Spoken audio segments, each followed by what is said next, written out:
Hello friends, lettuce world എൻ്റെ കുഞ്ഞു ചാനലിലേക്ക് എല്ലാവർക്കും സ്വാഗതം. ഇന്ന് ഞാൻ പറയുന്നത് നമുക്ക് എല്ലാവർക്കും പരിചിതമായിട്ടുള്ള ഒരു വ്യക്തിയെക്കുറിച്ച് സംസാരിക്കാനാണ് വന്നത് കേട്ടോ. ഞാനിങ്ങനെ ഫേസ്ബുക്കിലും യൂട്യൂബിലും പ്രത്യേകിച്ച് ഇൻസ്റ്റാഗ്രാം തുറന്നു കഴിയുമ്പോൾ അവരുടെ റീൽസ് വരുന്നുണ്ട്, അവരുടെ ഫോട്ടോഷൂട്ട് വരുന്നുണ്ട്. അതിലൊക്കെ വരുന്ന ഒരു കമൻറ്റുകൾ വളരെ മോശമായിട്ടൊരു വ്യക്തി ഇങ്ങനെ ടാർഗറ്റ് ചെയ്ത് അവരെ തളർത്താൻ പറ്റും അത്രയും രീതിക്ക് ചെയ്യുന്നുണ്ട്. പക്ഷെ അവിടെ ആ വ്യക്തി വളരെ എല്ലാവരെയും അത്ഭുതപ്പെടുത്തിക്കൊണ്ട് തന്നെ വളരെ തന്മയത്തോടെ പിടിച്ചു നിന്ന് തളരാതെ തന്നെ നിൽക്കുന്നുണ്ട്.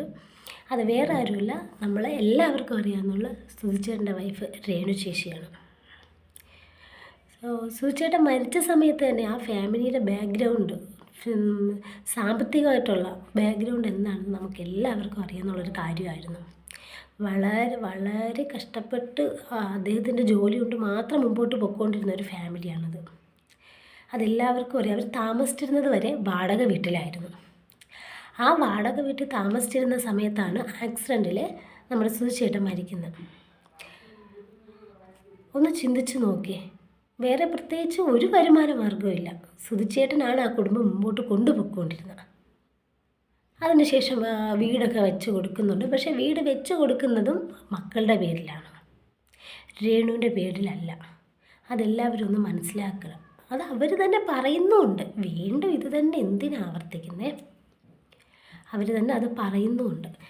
എന്നിട്ടും അവരെ തന്നെ ഇങ്ങനെ ടാർഗറ്റ് ചെയ്ത് പോവുകയാണ്. നിങ്ങൾ എന്തിന് ഫോട്ടോഷൂട്ടിന് പോകുന്നു? രേണു ചേച്ചിയുടെ കല്യാണം കഴിഞ്ഞു. എന്തൊക്കെ അറിയണ്ടേ? അവരെ കാണാൻ എലിയെ പോലെ ഇരിക്കുന്നു, കാണാൻ എന്തൊരു കോലം, പല്ല് തള്ളിയിരിക്കുന്നു, അങ്ങനെ ഇരിക്കുന്നു, ഇങ്ങനെ ഇരിക്കുന്നു. എന്താ നിങ്ങളുടെ പ്രശ്നം? എന്താ? നമ്മളൊക്കെ എല്ലാം തികഞ്ഞവരാണോ? ആണോ? അല്ല. അവർക്ക് അവരുടേതായ സൗന്ദര്യമുണ്ട്. സുധിച്ചേട്ടനോടൊപ്പം ജീവിച്ചിരുന്ന സമയത്ത് അദ്ദേഹം മരിക്കുന്നതിന് മുമ്പ് രേണു ചേച്ചിക്ക് ഒരു കുഴപ്പവും ഉണ്ടായിരുന്നില്ല.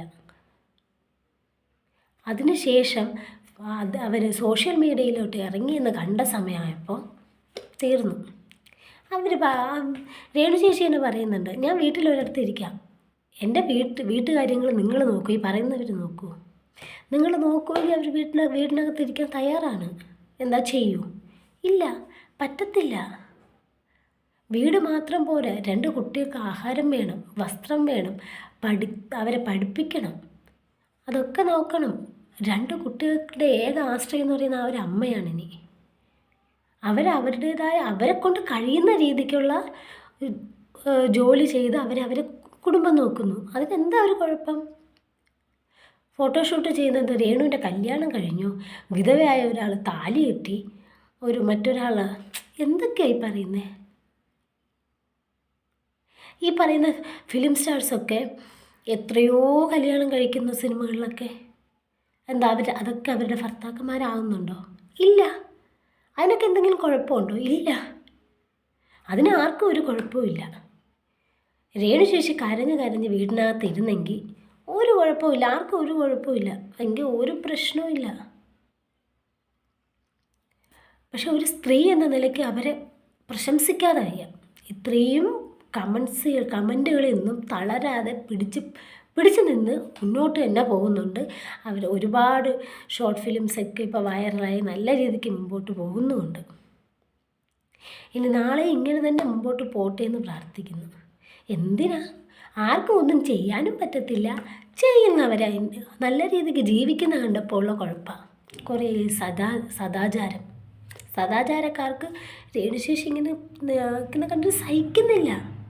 രേണു ചേച്ചി എപ്പോഴും ഇങ്ങനെ കരഞ്ഞിരുന്നിരുന്നെങ്കിൽ യാതൊരു സദാചാരവും ഇല്ല. She's good girl. എങ്കിൽ നല്ലൊരു സ്ത്രീ ആയിരുന്നു എന്നെ രേണു ചേച്ചി, അല്ലേ? അതെ. ഇപ്പോഴും നമ്മുടെ പുരുഷന്മാർക്കിടയിലും മാത്രമല്ല, സ്ത്രീകളും കമൻ്റ് ഇടുന്നുണ്ട്. അവർക്കൊക്കെ പുരുഷന്മാർ ഡിവോഴ്സ് ചെയ്ത് കഴിഞ്ഞാൽ അല്ലെങ്കിൽ മരിച്ചു കഴിഞ്ഞാൽ പിന്നെ അവർ പുറത്തിറങ്ങരുത്, അവർ മേക്കപ്പ് ഇടരുത്, അവർ ഒരുങ്ങരുത്, അവിടെ തീർന്നു അവരുടെ ജീവിതം. ആ ഒരു രീതിക്ക് ജീവിക്കണം എങ്കിൽ ഓക്കെ, നോ പ്രോബ്ലം, അവർ നല്ലതാണ്. എന്താ അവർക്ക് ജീവിക്കണ്ടേ? അവർക്കും ഈ സമൂഹത്തിൽ നല്ല രീതിക്ക് ജീവിക്കാനുള്ളതുണ്ട്. ഒരു ജീവിതമേ ഉള്ളൂ, അത് അവർക്കും ഉണ്ട് ജീവിക്കാനുള്ള അവകാശം. അവർക്ക് അവരുടെ 2 മക്കളെ നോക്കണം, അവർ ഒറ്റയ്ക്കല്ല.